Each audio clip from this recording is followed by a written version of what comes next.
नमस्कार मंडळी, श्री स्वामी समर्थ. स्वामी समर्थ तुमच्या सर्वांच्या सर्व इच्छा आकांक्षा पूर्ण करो हीच मी स्वामींच्या चरणी प्रार्थना करते आणि आपल्या आजच्या व्हिडिओला सुरुवात करते.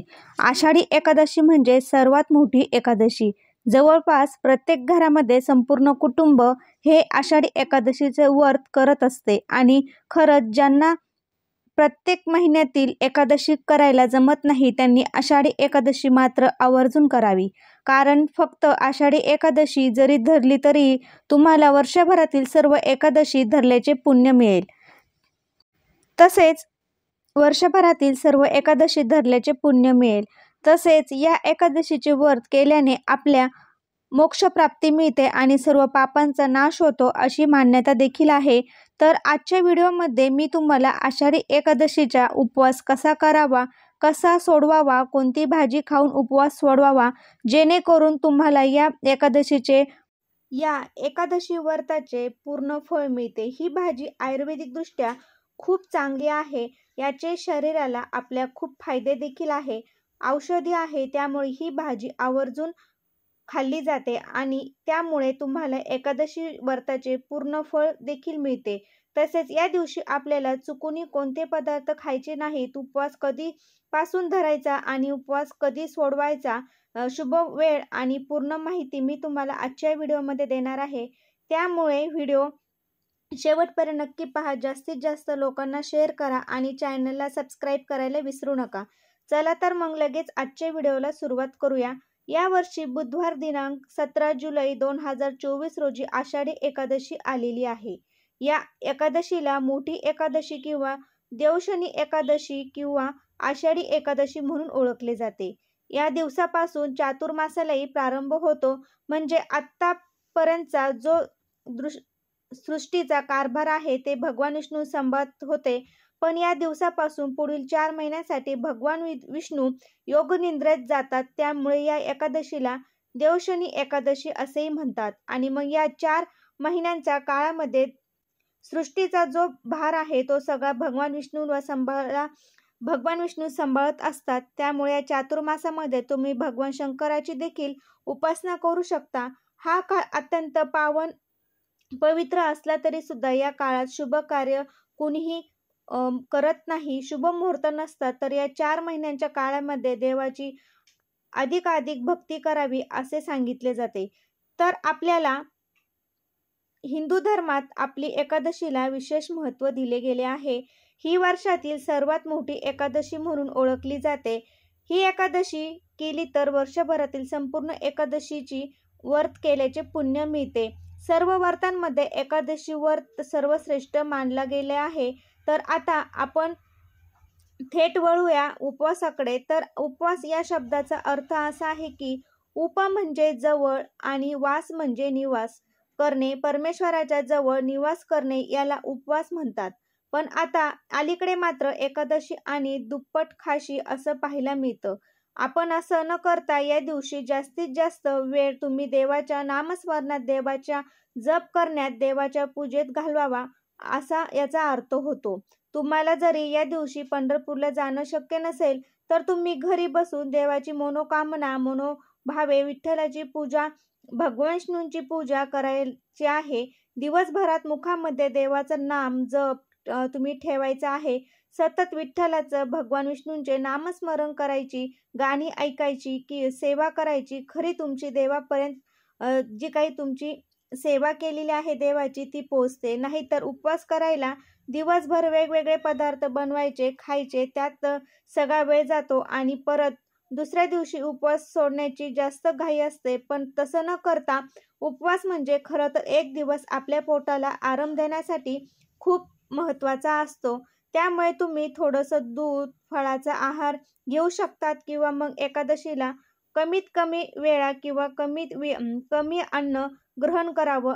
आणि जरी तुम्हाला उपवास करणं जमत नसेल, तुम्ही काही व्यक्ती आजारी असतील, काहींना औषध गोळ्या चालू असतील किंवा काहींना जमत नसेल, त्यांनी मात्र तामसिक गोष्टी आहेत त्याचा त्याग करायचा आहे. जसे की कांदा, लसूण, मसूर डाळ या दिवशी खायचे नाहीत. म्हणजे जरीही तुम्ही उपवास केलेला नसेल तरी या दिवशी तुम्ही कांदा, लसूण, मसूर डाळ यासोबत मांसाहार संपूर्णपणे वर्ज्य करायचा आहे. याचाच उपवास नसेल त्यांनी मांसाहार घरातही बनवू नका आणि बाहेरही खाऊ नका. तसेच बरेच जण या दिवशी भातही खात नाहीत, कारण तांदूळ म्हणजे भात हे पूर्ण अन्न मानलं जातं. भात खाल्ल्यानंतर उपवास सुटतो असं आपण पूर्वीपासून ऐकत आलेलो आहोत, कारण तांदूळ हे अखंड मानले जातात, ते पूर्ण अन्न मानलं जातं. त्यामुळे एकादशीच्या दिवशी तुम्ही भात खाऊ नका. बरेच जण एकादशीचे व्रत हे निर्जला म्हणजे काही न खाता पिता करतात. पण तब्येतीला सहन होणार नसेल तर तुम्ही दूध, फळे, सुकामेवा, खजूर अशा पदार्थ समावेश तुम्ही आपल्या आहारामध्ये करू शकतात. म्हणजे कमीत कमी आणि पौष्टिक आहार घेऊ शकतात. कारण कमीत कमी आहार घेऊन जास्तीत जास्त नामजप करा, ऐकावा. हेच एकादशीचे सर्वात मोठं आणि श्रेष्ठ व्रत मानलं जातं. कारण ज्याला एकादशी घडते तो विष्णू लोकामध्ये जातो असं म्हटलं जातं. त्याला मोक्षप्राप्ती मिळते असं म्हणतात. त्यामुळे तुम्ही अशा पद्धतीने देखील उपवास करू शकतात. किंवा ज्यांना जमत नसेल, थोडंसं पोटभरचं अन्न त्यांना लागत असेल तर त्यांनी उपवासाचे पदार्थ खाल्ले तरी चालेल. त्यामुळे साबुदाण्याची खिचडी, तसेच भगर किंवा वरई पासून बनलेले कोणतेही पदार्थ तुम्ही खाऊ शकतात. त्याचबरोबर राजगिऱ्याचे लाडू, शेंगदाण्याचे लाडू, खजूर, सुकामेवा, ड्राय फ्रूट्स असे पदार्थ तुम्ही खाऊ शकतात. उपवासाला फळामध्ये तुम्ही सर्व फळे देखील खाऊ शकतात. मात्र जे उलटं फळ आहे ते तुम्ही खाऊ शकत नाही. जांभूळ किंवा चिंच हे उलटं फळ असल्यामुळे हे तुम्ही उपवासाला खाऊ शकत नाही. आता आषाढी एकादशी उपवास नेमका कधीपासून धरावा, तर एकादशीच्या आदल्या दिवशी रात्रीपासून म्हणजे दशमीपासून ते द्वादशीपर्यंत अन्न टाळायचं आहे. म्हणजे एकादशीच्या आदल्या दिवशी रात्री सुद्धा तुम्ही पोटभर जेवण न करता शक्यतो फळे किंवा दूध घ्या. नसेल जमत तर थोडंसं काही सात्विक तुम्ही अन्न, भात, भाजी, पोळी, मात्र चुकूनही मांसाहार करू नका.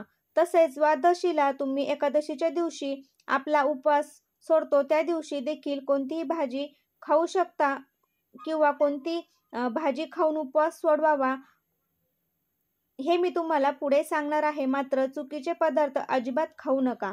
तर अशा प्रकारे आषाढी एकादशीचा उपवास हा दिवसभर केला जातो. दिवसभर तुम्ही फळाचे पदार्थ किंवा मी सांगितल्याप्रमाणे उपवास करू शकतात. रात्री सुद्धा आपल्याला तेच खायचं आहे आणि दुसऱ्या दिवशी म्हणजे द्वादशीला आपण सकाळी उठून सकाळी उपवास सोडणार आहोत. द्वादशीला बारस असं म्हटलं जातं. तर बारसेला आपल्याला उपवासाचे पारण करायचे आहे. तर या दिवशी सकाळी लवकर उठून स्वच्छ अंघोळ करून तुम्ही स्वच्छ कपडे घाला. विठ्ठलाच्या मूर्तीला कोमट पाण्याने पंचामृताने अभिषेक करा. मुखामध्ये सतत नामजप करा किंवा ओम नमो भगवते वासुदेवाय नमः या मंत्राचा देखील तुम्ही जप करू शकता. तसेच भगवान विष्णू आणि विठ्ठलाला या दिवशी तुळशीपत्र अर्पण करा. मात्र एकादशीच्या दिवशी तुळशीपत्र अजिबात तोडू नका. आदल्या दिवशी तुळशीचं तुम्ही म्हणजे तुळस पान तोडून ठेवा आणि या दिवशी मात्र तुम्ही चुकूनही तुळशीला स्पर्श करायचा नाही, हे लक्षात ठेवा. त्याचप्रमाणे या दिवशी आपण उपवास करतो म्हणजे आपण या दिवशी कोणतेही चुकीचे कार्य करायचे नाहीत. फक्त मुखामध्ये सतत नामजप आपण करायचा आहे. तसेच या दिवशी कुणाला आपण अपशब्द देखील बोलायचे नाही, कुणाला आपण शिव्या द्यायचे नाही, कुणाला आपण उलटे सुद्धा बोलायचे नाही. असं ह्या गोष्टी आपण उपवासाच्या दिवशी करायचे नाही. या दिवशी आपले आचरण अत्यंत चांगलं असणं गरजेचं आहे. म्हणजे तुम्हाला या व्रताचे पूर्ण फळ मिळेल. या दिवशी फक्त अखंड नामस्मरण करा. या अखंड व्रतातून आपल्याला मोक्ष मिळतो. या उपवासाने आपली सर्व पापे धुतली जातात. जी माणसे आजारी असतात वारंवार त्यांनी उपवास नाही धरला तरी चालेल, मात्र अखंड नामस्मरण करायला विसरू नका. त्याचबरोबर या दिवशी नक्की तुम्ही या दिवशी नखे केस कापणे, तसेच तुम्ही या दिवशी ब्रह्मचर्याचे पालन करा. संपूर्ण दिवस मंत्र जप तुम्ही करायचा आहे. या दिवशी भात किंवा तांदळाचे पदार्थ खाऊ नका, कारण एकादशीला भात खाणं वर्ज्य सांगितलेलं आहे. या दिवशी आपल्या मनामध्ये राग, वाईट शब्द अशा प्रकारे या दिवशी तुमचं आचरण चांगलं असले पाहिजे. दिवसभरामध्ये तुम्ही सांगितल्याप्रमाणे किंवा नसेल जमत तर मग राजगिरा पिठाचे लाडू तुम्ही खायचे आहे. लाल भोपळा, भेंडी, काकडी, रताळी, बटाटे, साबुदाणा खिचडी, वरईपासून बनलेले अनेक पदार्थ, थालीपीठ असे पदार्थ तुम्ही खाऊ शकतात. आणि मग दुसऱ्या दिवशी म्हणजे बारसला, द्वादशीला आपल्याला सकाळी उपवास सोडायचा आहे. तर आपण काय करायचं आहे, पारणासाठी म्हणजे उपवास सोडण्यासाठी शुभ वेळ सांगितली आहे. गुरुवारी 18 जुलै रोजी सकाळी 5:46 ते 8:06 तुम्हाला शक्य झालं तर या मुहूर्तावर नक्कीच उपवास सोडा. आणि जमत नसेल तर मग सकाळी आपल्या घरातली कामे आटोपल्यानंतर, रोजची देवपूजा झाल्यानंतर मग तुम्ही देवाला नैवेद्य दाखवा आणि मग नंतर तुम्ही उपवास सोडला तरी पण चालेल.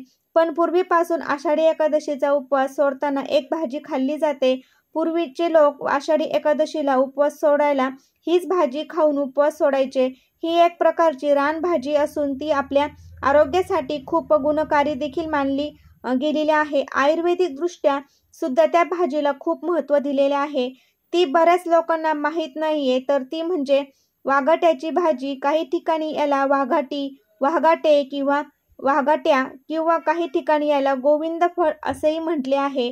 वाघाटे शक्यतो आषाढ महिन्यात बघायला मिळते. ही खूप औषधी आहे, त्यामुळे आवर्जून खाल्ली जाते. द्वादशीच्या दिवशी उपवास सोडताना आपल्याला महाराष्ट्रात हे वाघाटीचे फळ खाल्लं जातं. त्या दिवशी तुम्हाला हे फळ बाजारामध्ये मिळून जाईल. तुम्ही हे फळ किंवा ही भाजी कधीही बाजारामध्ये मिळून जाईल तर तुम्ही ते फळ घरी आणायचं आहे आणि त्याची भाजी तुम्ही करायची आहे. पण या दिवशी मात्र नक्की ही भाजी खायची आहे. एकादशीला वाघाटी सर्वांना आवडते आणि ही भाजी जास्तीत जास्त पौष्टिक, याचे असंख्य परिणाम आपल्या शरीरासाठी खूप गुणकारी आणि औषधी आहे. तर ही एक रानभाजी आहे. जर तुम्हाला या दिवशी असे वाघाटे मिळाले तर तुम्ही नक्की बनवून याची भाजी खायची आहे. तुम्हाला ह्याची रेसिपी येत नसेल तर तुम्ही यूट्यूबवरती सर्च करायची आहे. जर ही भाजी करता येत नसेल तर नक्की यूट्यूबवर बघून पूर्वीपासून ही भाजी करण्यात आलेली आहे. तर आषाढी एकादशीचा उपवास करताना ही भाजी करून खाल्ली जायची. पूर्वीच्या लोकांना अजूनही माहीत आहे. आता बऱ्याच ठिकाणी ही भाजी मिळत नाही किंवा अनेक लोकांना माहिती नाही. पण आता तुम्हाला मिळाली तर तुम्ही नक्की ही भाजी एकादशीचं व्रत सोडताना तुम्ही खायची आहे. त्याचे पुण्य फळ तुम्हाला मिळेल. आणि जरी तुम्हाला मिळाली नाही तरी तुम्ही हरकत नाही. मग बरेच जण या दिवशी पुरणपोळीचा सुद्धा स्वयंपाक करतात, कारण आषाढी एकादशीचे फार मोठी आहे. त्यामुळे दुसऱ्या दिवशी पुरणपोळीचा स्वयंपाक करतात. नैवेद्याला पुरणपोळीचा नैवेद्य दाखवतात आणि बरेच जण ग्रहण करून मग उपवास सोडतात. तुम्ही तसं देखील करू शकतात. आणि तेही जमत नसेल तर मग तुम्ही रोजच्या जेवणामध्ये सात्विक पदार्थ बनवून किंवा एखादा गोडाचा पदार्थ बनवून त्याचा नैवेद्य तुम्हाला देवाला दाखवायचा आणि मग तुम्ही सुद्धा अन्न ग्रहण करायचं आहे. तुमचा उपवास योग्य प्रकारे सुटला जाईल. अशा प्रकारे योग्य पद्धतीने जर तुम्ही व्रत पाळले किंवा उपवास केला तर योग्य पद्धतीने तुम्ही ह्याचा उपवास सोडला तर तुम्हाला उपवासाचे पूर्ण फळ नक्की मिळेल. तर अशा प्रकारे आजच्या व्हिडिओमध्ये मी तुम्हाला उपवास कसा करावा, उपवास कसा सोडवावा याबद्दलची संपूर्ण माहिती देण्याचा प्रयत्न केलेला आहे. कसा वाटला तुम्हाला आजचा हा व्हिडिओ मला नक्की सांगा. व्हिडिओ जर आवडला असेल तर एक लाईक नक्की करा. जास्तीत जास्त लोकांपर्यंत शेअर करा आणि असेच छान छान व्हिडिओ पाहण्यासाठी आजच आपल्या पूजा हॉबी चॅनलला नक्की सबस्क्राईब करा. श्री स्वामी समर्थ. धन्यवाद.